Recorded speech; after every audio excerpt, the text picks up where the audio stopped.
Welcome students, आप सभी को अपने चैनल एसके में स्टडी में फिर स्वागत है। मेरे प्यारे स्टूडेंट्स, आज हम बात क्या करने वाला हूँ, कक्षा 12 विषय हिंदी मॉडल पेपर 2022। जी हाँ मेरे प्यारे बच्चों, किसकी मॉडल पेपर 2022 आपकी कमेंट के अनुसार जो मॉडल पेपर का सॉल्विंग है अब स्टार्ट कर दिया गया है। उस मॉडल पेपर की सॉल्विंग के अनुसार आपको प्रश्न प्रोवाइड करे जाएंगे और 99% प्रश्न इसमें से फंसने वाले हैं। कोई भी प्रश्न ऐसा नहीं है जो एग्जाम में आपसे बाहर आया हुआ हो। ये मॉडल पेपर के अनुसार प्रश्न है, यानी मॉडल पेपर में उन्हीं प्रश्न आते हैं मेरे प्यारे फ्रेंड जो पिछले साल आए हुए हैं। तो उन्हीं पिछले साल के जो मॉडल पेपर क्वेश्चन है उन्हीं क्वेश्चन को लाया गया है और आपको अच्छी तरीके से बताने का प्रयास करेंगे कि आपको एग्जाम में 95% प्लस कैसे लाना है। ये सारी चीज़ें डिस्कस करेंगे मेरे प्यारे स्टूडेंट। जो स्टूडेंट नए जुड़े हैं चैनल क्या करें, सब्सक्राइब कर लें और जो स्टूडेंट्स हमारे पुराने चैनल को शेयर कर दें, लाइक कर दें। देखिए कक्षा 12 विषय हिंदी मॉडल पेपर 2022 की बात करेंगे। देखिए पहले बहुविकल्पी प्रश्न की बात करेंगे, आपको अच्छी तरीके से समझाने का प्रयास करेंगे, बताने का प्रयास करेंगे। जो मेरे प्यारे स्टूडेंट जुड़े हैं चैनल को सब्सक्राइब कर लेंगे। अब पिछले साल की तरह नहीं, इस साल आपको विथ पीडीएफ मॉडल पेपर मिलेगा। सारी चीजें आपको क्लियर हो जाएंगे, ठीक है। अब देखिए बहुविकल्पी प्रश्न की बात करेंगे। बहुविकल्पी प्रश्न आपके लिए बहुत ही इंपॉर्टेंट, बहुत ही ताजा, बहुत ही फ्रेश, ठीक है। फ्रेश आपका जो क्वेश्चन है क्या है, भारत की एकता के लेखक कौन है? भारत की एकता के लेखक कौन है? देखिए जिसने अपनी कविताओं में, अपनी लेखक में भारत को जोड़ने का कार्य किया, उस एकता की बात कर रहे हैं हम। भारत की एकता के लेखक कौन है? देखिए इसमें 4 ऑप्शन दिए हैं, हरिशंकर परसाई, वासुदेव शरण अग्रवाल, प्रो जी सुंदर रेड्डी या डॉक्टर हजारी प्रसाद द्विवेदी। ऑप्शन आपका क्या हो जाएगा, आंसर नंबर भी हो जाएगा वासुदेव शरण अग्रवाल। प्रश्न को रट लीजिए, एकदम से गठिया लीजिए, आप उसे छूटने न पाए, ठीक है। आप वीडियो को 1 बार नहीं, 2 बार नहीं, 3 बार देखिए, लेकिन इन प्रश्नों को याद कर लीजिए, अच्छी तरीके से रट लीजिए, क्योंकि ये मॉडल पेपर आपके होने वाले हैं। चलिए आगे बात करते हैं। आलोचनात्मक कृति साहित्य सहचर के लेखक हैं। आलोचनात्मक कृति साहित्य सहचर के लेखक कौन हैं? रामचंद्र शुक्ल, श्याम सुंदर दास, हजारी प्रसाद द्विवेदी, हरिशंकर परसाई। देखिए इसमें 4 ऑप्शन में से आपका ऑप्शन कौन सा हो जाएगा? हजारी प्रसाद द्विवेदी जो हैं आलोचनात्मक कृति साहित्य सहचर के लेखक हैं, ठीक है। तो अच्छी तरीके से आप लोग को प्रश्न को देख लेना है, रट लेना है और एग्जाम को छा देना है कि एसके में स्टडी वाले इतना परसेंटेज लाए। जो भी सक्सेस होगा मेरे प्यारे बच्चों, आप कमेंट कर जब बताएंगे जरूर कि हमने सर आपके चैनल से इतना पढ़ करके इतना परसेंट लाया लास्ट में, ठीक है। अब देखिए बात करते हैं, छायावादोत्तर काल के लेखक हैं। छायावादोत्तर काल के लेखक कौन है, ठीक है। अब इनकी बात करेंगे और अच्छी तरीके से आपको समझाने का प्रयास करेंगे और बताने का प्रयास करेंगे, ठीक है। तो देखिए इसमें आपको 4 ऑप्शन मिले हैं, विद्यानिवास मिश्र, आचार्य रामचंद्र शुक्ल, गुलाब राय या डॉक्टर श्याम सुंदर दास। इसमें अपना आंसर कमेंट करिए कौन है इसमें 4 ऑप्शन में से इसमें आपको कौन जैसे लेखक हैं जो आपके छायावादोत्तर काल के लेखक। तो इसमें ऑप्शन आपका क्या हो जाएगा? ऑप्शन नंबर ए सही हो जाएगा, विद्यानिवास मिश्र जो है छायावादोत्तर काल के लेखक हैं। चलिए अगले प्रश्न की बात करते हैं। अगला प्रश्न देखिए आपके लिए बहुत ही इंपॉर्टेंट प्रश्न होने वाला है, बहुत ही अच्छा प्रश्न है। कवि हरिओध का रस है, जो कवि हरिओध हैं उनका रस कौन सा है? देखिए उनका रस क्या है? करुण है, श्रृंगार है, भक्ति है या वीर है। तो इन चारों में से आपका ऑप्शन कौन सा हो जाए? करुण रस जो है वो हरिओध जी का रस है। जो करुण रस है वो किसका है? हरिओध जी का रस है, ठीक है। आगे चलिए, भारतेंदु युग की रचना है, जो भारतेंदु युग थी उनकी रचना कौन सी है? तो देखिए इसमें आपको 4 ऑप्शन मिलेंगे, प्रेम माधुरी, कामायनी, निरुपमा, युगवाणी। देखिए इसमें ऑप्शन आपका क्या हो जाएगा? प्रेम माधुरी जो है ये भारतेंदु युग की क्या है? हमारी रचना है, ठीक है। चलिए आगे चलते हैं, गद्यांश की बात करते हैं। गद्यांश में आपके लिए बहुत ही मोस्ट इंपॉर्टेंट टॉपिक क्या हो जाता है कि इसमें आपको जो प्रश्न पूछा जाता है, जो गद्यांश में रेखांकित अंश है उसकी व्याख्या पूछी जाती है और इससे रिलेटेड प्रसंग, संदर्भ और व्याख्या, और इससे रिलेटेड जो प्रश्न है उन प्रश्नों को भी उत्तर देना होता है। देखिए चलिए हम गद्यांश की बात करते हैं। गद्यांश में बहुत ही महत्वपूर्ण गद्यांश आपके लिए यह नंबर देकर जाएगा, ठीक है। आपके एग्जाम में आने की 100% संभावना है। देखिए इसमें क्या कह रहा है कि रमणीयता और नित्य नूतनता अन्योन्याश्रित है। रमणीयता के अभाव में कोई भी चीज मान्य नहीं होती।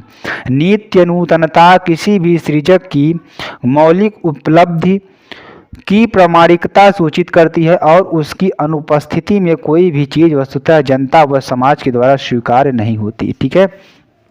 देखिए बात क्या करते हैं इसमें, संदर्भ की बात करते हैं, ठीक है। संदर्भ में देखिए, संदर्भ आपका क्या है इसमें, संदर्भ देखिए, संदर्भ हम पढ़ते हैं, संदर्भ को देख, संदर्भ में क्या आपको लिए जरूरी है जानना कि संदर्भ में आपके लेखक का नाम और पाठ का नाम जानना बेहद ही जरूरी है, क्योंकि इसमें आपको मालूम हो जाता है कि संदर्भ कैसे लिखें। अगर ये दो चीज़ें आपको नहीं मालूम है तो आप संदर्भ नहीं लिख सकते हैं। पहले पहचानिए ये जो गद्यांश है कि इस चैप्टर का है, उस चैप्टर का नाम लिख लीजिए।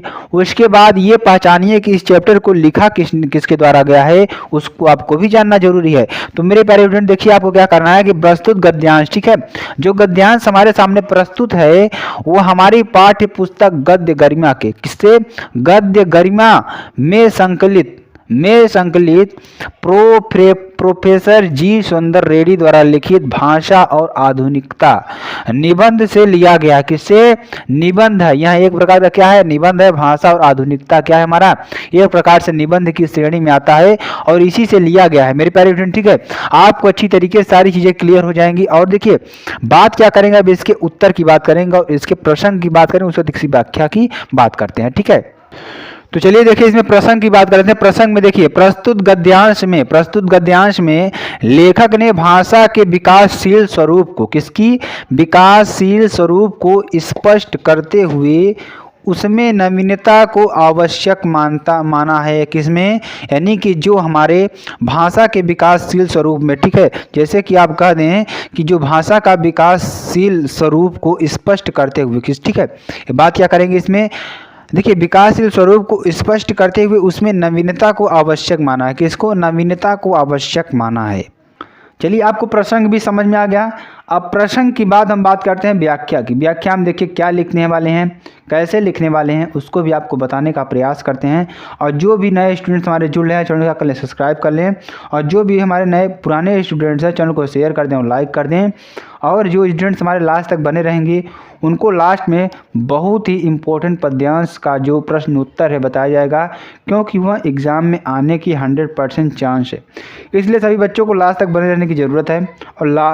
और लास्ट तक आपको अच्छी तरीके से पढ़कर जाना है। देखिए व्याख्या की बात करते हैं। व्याख्या में क्या होगा कि लेखक क्या कहता है कि रमणीयता और नवीनता, जो रमणीयता है और नवीनता है दोनों ही एक दूसरे पर आश्रित हैं, ठीक है। जो हमारी रमणीयता है और जो नवीनता है दोनों ही एक दूसरे क्या है, आश्रित है, एक दूसरे पर आश्रित है। या कह सकते हैं कि एक ही सिक्के के दो पहलू हैं, या हम ये कह सकते हैं कि एक ही सिक्के के दो पहलू हैं। जो वस्तु सुंदर होगी वह नवीन भी होगी। जैसे आप कहते हैं ना, जो वस्तुएं हमारी सुंदर, जैसे कि आप कपड़ा लेने गए, बाजार में कपड़ा लेने जाते हैं तो वहाँ पे कुछ नया कपड़ा आपको देखने को मिलता है, कि नया मॉडल देखने को मिलता है। और जो नया मॉडल हमारा होता है वह सुंदर होता है, ठीक है।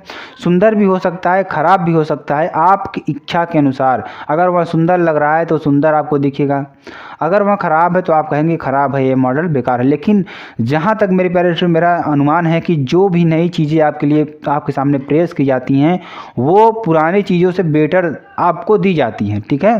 तो आपको क्या कहा इसमें कि जो वस्तु सुंदर होगी वह नवीन भी होगी। क्या होगी, नवीन भी होगी। और जो नवीन होगी उसमें सुंदरता भी रहेगी।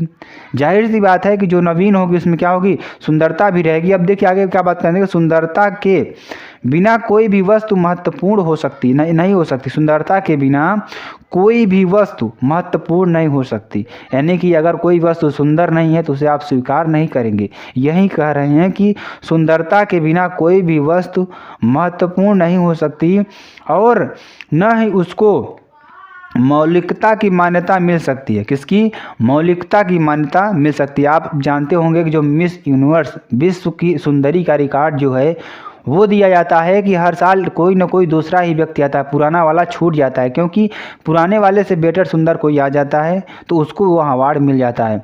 तो ये बात आप लोग ध्यान लीजिए कि जो पुराना बीत जाता है वो नए की अपेक्षा थोड़ा कम होता है, ठीक है। जो कम नहीं होता, क्वालिटी में सही होता है, लेकिन सुंदरता में कम होता है। ये बात आपको ध्यान देनी है, ठीक है।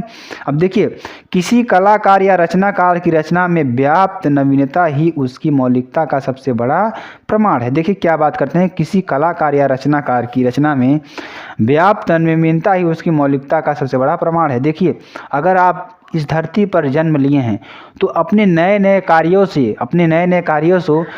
से क्या करें, हमारे जो संसार है उसमें आप अपना नाम रोशन करिए। ठीक है, इसी को क्या कहते हैं, नवीनता कहते हैं। अपने अंदर नवीनता लाएं, एक ही ख्यालों पर न रहें, एक ही चीज़ करने पर न रहें, हमेशा कुछ न कुछ नई चीज़ें करते हैं। जैसे कि साइंटिस्ट को आप जानते होंगे, जो वैज्ञानिक होते हैं हमारे देश के, वो हर समय कुछ न कुछ नई नई चीज़ों की खोज करते रहते हैं। उसी को हम क्या कह सकते हैं कि नवीनता का सबसे बड़ा प्रमाण है रचना में व्याप्त नवीनता। ठीक है, रचना में व्याप्त नवीनता के कारण ही समाज उस रचना के प्रति आकर्षित होता है। अगर आपके अंदर नवीनता आएगी तो लोग आपसे क्या होंगे, आकर्षित होंगे। क्या होंगे, आकर्षित होंगे। और इस नवीनता के अभाव में कोई भी वस्तु, अगर आपके अंदर नवीनता नहीं आएगी तो आगे देखिए क्या कर रहे हैं, कोई भी वस्तु जनता और समाज के द्वारा स्वीकार नहीं की जाती। अगर आपके अंदर नवीनता नहीं आ रही है, आप पुराने ख्याल में घिसे पीटे पड़े हुए हैं, तो आप क्या करेंगी, समाज आपको स्वीकार नहीं करेगा। यदि कोई कलाकार या रचनाकार, ठीक है,